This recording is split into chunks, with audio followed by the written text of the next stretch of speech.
ॐ सोमनाथाय नमः। ॐ मल्लिकार्जुनाय नमः।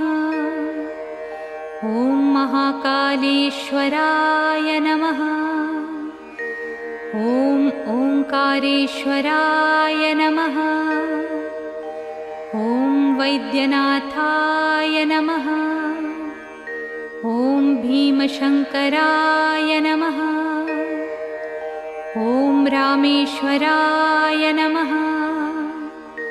ॐ नागेश्वराय नमः।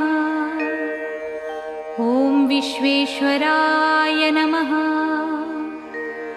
ॐ त्र्यम्बकेश्वराय नमः। ॐ केदारेश्वराय नमः। ॐ भुस्मेश्वराय नमः।